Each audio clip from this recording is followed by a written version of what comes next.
이제 오늘 우리에게 주신 하나님 말씀 함께 나눕니다. 오늘은 마태복음 1장 1절부터 25절까지 말씀 함께 보겠습니다. 마태복음 제1장. 아브라함과 다윗의 자손 예수 그리스도의 계보라.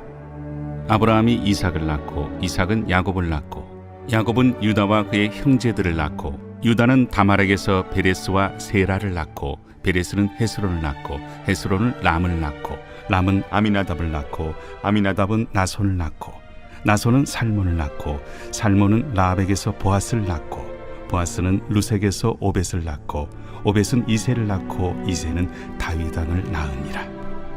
다윗은 우리아의 아내에게서 솔로몬을 낳고 솔로몬은 르호보암을 낳고 르호보암은 아비야를 낳고 아비야는 아사를 낳고 아사는 여호사밧을 낳고 여호사밧은 요람을 낳고 요람은 우시아를 낳고 우시아는 요담을 낳고 요담은 아하스를 낳고 아하스는 히스기야를 낳고 히스기야는 므낫세를 낳고 므낫세는 아몬을 낳고 아몬은 요시아를 낳고 바벨론으로 사로잡혀갈 때 요시아는 여고냐와 그의 형제들을 낳으니라.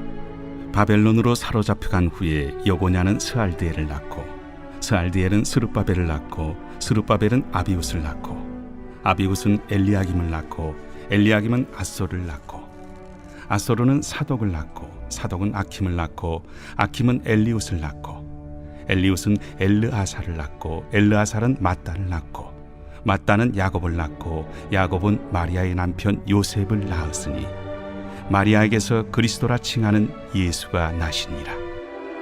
그런즉 모든 대수가 아브라함부터 다윗까지 14대요 다윗부터 바벨론으로 사로잡혀갈 때까지 14대요 바벨론으로 사로잡혀간 후부터 그리스도까지 14대더라.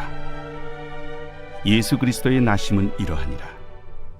그의 어머니 마리아가 요셉과 약혼하고 동거하기 전에 성령으로 잉태된 것이 나타났더니 그의 남편 요셉은 의로운 사람이라 그를 드러내지 아니하고 가만히 끊고자 하여 이 일을 생각할 때에 주의 사자가 현몽하여 이르되 다윗의 자손 요셉아, 내 아내 마리아 데려오기를 무서워하지 말라. 그에게 잉태된 자는 성령으로 된 것이라. 아들을 낳으리니 이름을 예수라 하라. 이는 그가 자기 백성을 그들의 죄에서 구원할 자이심이라. 이 모든 일이 된 것은 주께서 선지자로 하신 말씀을 이루려 하심이니 이르시되 보라, 처녀가 잉태하여 아들을 낳을 것이요 그의 이름은 임마누엘이라 하리라. 이를 번역한즉 하나님이 우리와 함께 계시다 함이라. 요셉이 잠에서 깨어 일어나 주의 사자의 분부대로 행하여 그의 아내를 데려왔으나 아들을 낳기까지 동침하지 아니하더니 나음에 이름을 예수라 하니라. 마태복음 1장은 낳고로 이어지는 예수님의 족보로 시작됩니다. 1절 말씀을 보니까 아브라함과 다윗의 자손 예수 그리스도의 계보라라고 시작하지요. 이스라엘 역사 속에 얼마나 많은 인물들이 있습니까? 그런데 그 중에서도 대표적인 두 사람을 예수님의 족보에 언급합니다. 바로 아브라함과 다윗입니다. 여러분, 왜 그 많은 사람 중에 아브라함과 다윗 두 사람을 언급했을까요? 이것은 하나님의 약속, 하나님의 언약과 관련된 말씀입니다. 아브라함은 약속의 시작이지요. 언약의 뿌리가 아브라함입니다. 다윗은 왕권의 완성입니다. 그래서 다윗의 자손으로 왔다라는 말은 약속하신 왕으로 이 땅에 왔다라는 의미입니다. 그러니까 예수님은 약속의 시작과 완성을 동시에 이루신 분이라는 의미로 아브라함과 다윗의 자손이라고 시작하는 거지요. 특별히 2절부터 17절까지 수많은 이름들이 그 족보 속에 등장하는데 주목해 볼 것 중에 하나는 이 족보 속에 4명의 여인이 등장한다는 겁니다. 첫 번째로 등장한 여인은 다말인데요. 3절 말씀 읽어봅니다. 시작. 유다는 다말에게서 베레스와 세라를 낳고 베레스는 헤스론을 낳고 헤스론은 람을 낳고.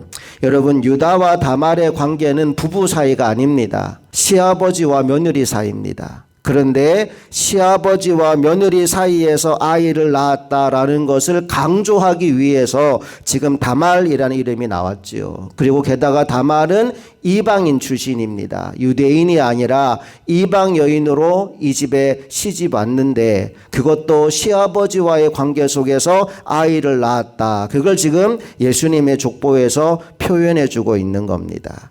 두 번째로 등장하는 여인은 라합인데요. 5절 말씀으로 가보겠습니다. 시작. 살몬은 라합에게서 보아스를 낳고 보아스는 룻에게서 오벳을 낳고 오벳은 이새를 낳고. 살몬은 라합에게서 보아스를 낳았다라고 나오는데 여러분 라합은 어떤 사람입니까? 여리고성에 살던 기생입니다. 몸을 팔던 여인이었어요. 그런데 그가 여리고성이 정복당할 때 정탐꾼들을 살려주고 구해주었지요. 그리고 살몬이라는 사람과 결혼해서 예수님의 족보 속에 들어오게 되었다는 겁니다. 이방 여인이고 기생 출신이에요. 5절에 계속해서 룻이라는 여인이 등장합니다. 보아스는 룻에게서 오벳을 낳았다라고 나오는데 룻 역시도 이방 여인입니다. 베들레헴에 기근이 들어서 나오미의 일가가 모압으로 이주하고 거기에서 얻은 며느리가 룻이었지요. 마지막으로 네 번째로 등장하는 여인은 밧세바인데요. 6절 말씀해 보니까 이렇게 나옵니다. 다 같이 읽어봅니다. 시작. 이새는 다윗 왕을 낳으니라. 다윗은 우리아의 아내에게서 솔로몬을 낳고. 보세요. 분명히 이 여인의 이름이 밧세바라고 성경에 나옵니다. 그런데 마태복음에서는 이 여인의 이름을 기록하지 않아요. 뭐라고 나왔습니까? 우리아의 아내라고 언급이 되어 있습니다. 그러니까 남편 있는 여자를 범하여서 아이를 낳았고 그 여인이 지금 예수님의 족보 속에 들어오게 되었다라는 거예요.